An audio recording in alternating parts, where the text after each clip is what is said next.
Hello my dear students, all the living organisms that exist on earth, it constitutes of animal, plants and human beings. So animals, as you see, they are found everywhere on the earth's surface. May it be mountains, land, deserts, ocean, sea, everywhere they are found. Also in the human habitation. They are found everywhere.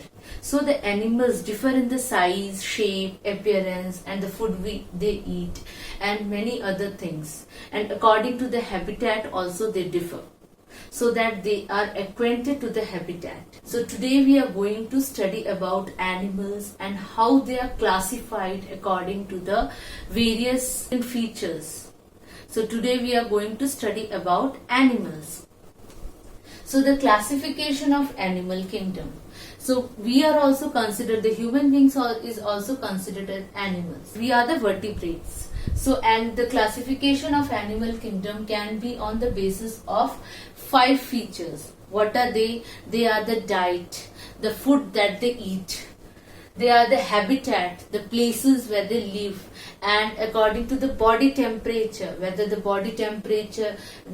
are cold-blooded or they are warm-blooded. Hours of activity, whether they are whether they are awake during the day or during the night, and also whether they have the backbone, that is the presence of the backbone, or they don't have the backbone.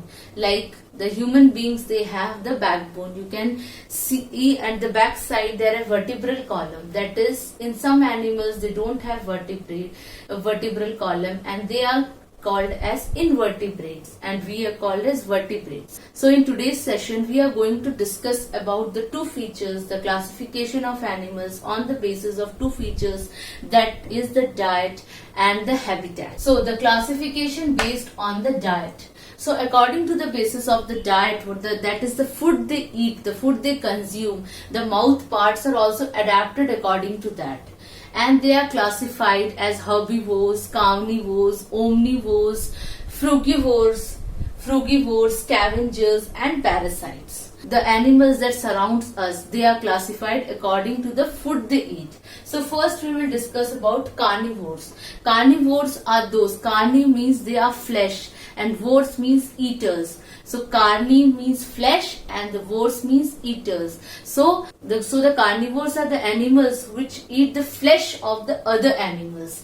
Means they eat the flesh of the other animals. They kill and eat the other animals. For example, the lion, the tiger, you might be knowing that they catch hold of the prey. So who are the prey? The deer, the buffalo, the rabbit, they are the prey of these animals and they catch hold of the prey and they eat it. For that reason they have certain sharp teeth so that they can tear the flesh and they can tear and open the flesh and they can eat it. So they have the long sharp teeth. They have the long sharp teeth for tearing the flesh and they can eat it. For example, lion, tiger, shark, they live inside the water. Tiger, alligator, snakes, they are the carnivorous animals. Snake also, they engulf the prey and they eat it. So they are called the carnivorous animal. They eat the flesh of the other animal. The second type is the herbivore. Herbivores are also called the grass-eating animals. Herbi means herb. Herb also represent the grass and vores means the eaters. So they are the plant eaters.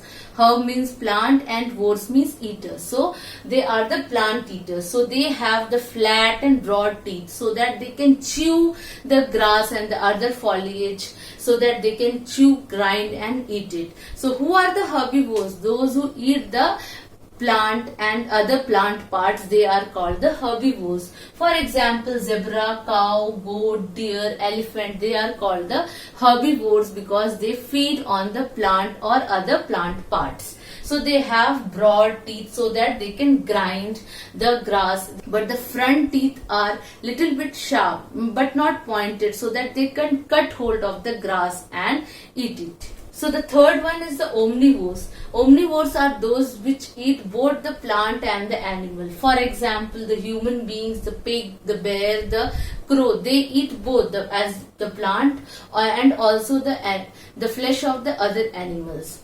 So they are called the omnivores. Omni means both and vores means the eaters.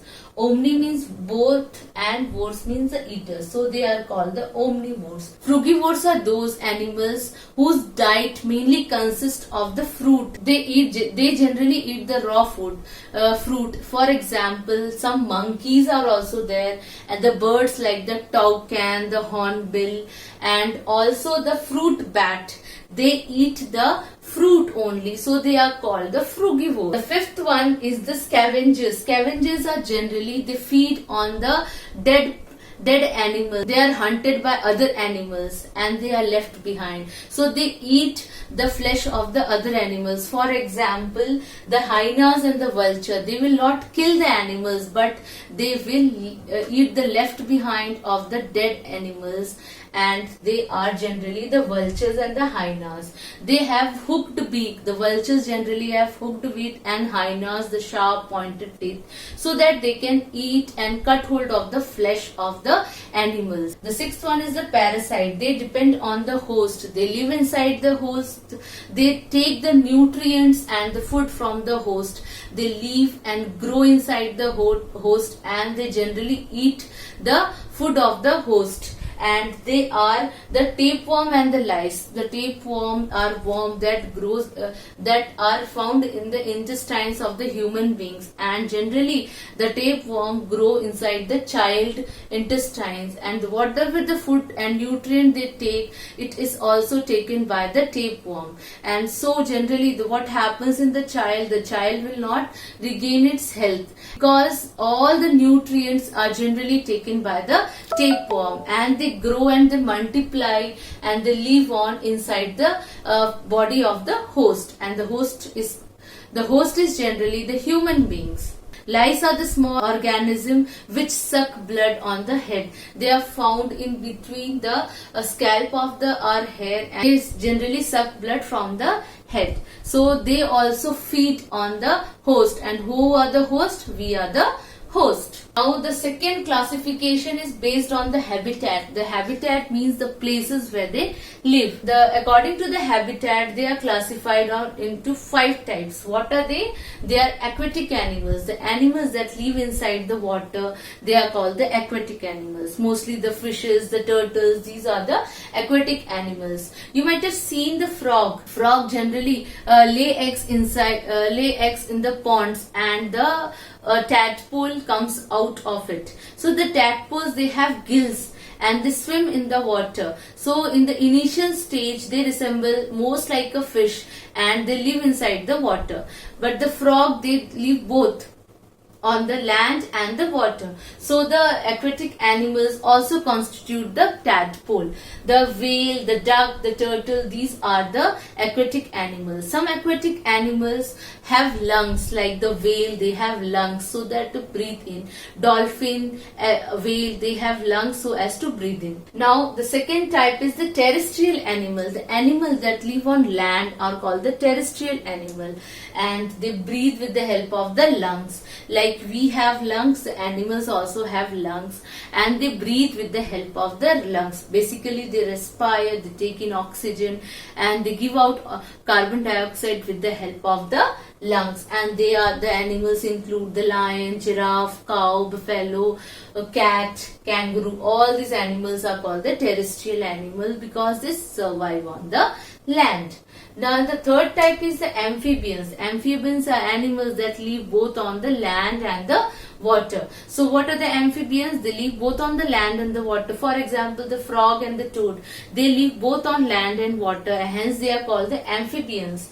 Frog, toad, salamander, newt, these are the animals that they survive both on the land and the water. The toad and the frog, they have lungs to breathe in, and when inside the water they respire with the help of the skin. Arboreal animals are those animals, those who spend most of the time on the trees. They jump on the trees, they generally live on the trees. And who are the animals? The animals include the squirrel, the monkey, the chameleon, the flying squirrel. These are the arborean animals. They have very stick and strong feet. They have very sticky feet and flexible body, and the claws are very strong so that they can hold the branches of the tree. Also, the monkeys have prehensile tails so that they can hang on the branches with the help of the tail. Now the fifth type is the aerial animal. Aerial animals are those which spend most of the time flying. So they include the birds. The birds, they have the hollow body and they have the spindle shaped body, or you can say the aerodynamic body, so that they can cut through the air and they can go and they can fly in the air. Also, they have wings. They generally flap the wings and hence help them to fly. They have very light body. They have hollow bones, spindle shaped body and feather, and the body is covered with feathers, and they have wings. This makes them very light in weight and hence they fly in the air. And the examples includes basically the birds. But some birds, they don't fly and they are called the flightless birds. For example, the flightless birds include the kiwi, the penguin. So today we studied the classification of animal on the basis of two types, that is the diet and the habitat. Based on the diet, they are classified into 6 types, that is carnivores, herbivore, omnivore, frugivores, scavengers and parasites. And as per the habitat, they are classified to 5 types. They are aquatic, terrestrial, amphibians, arboreal and aerial. Thank you.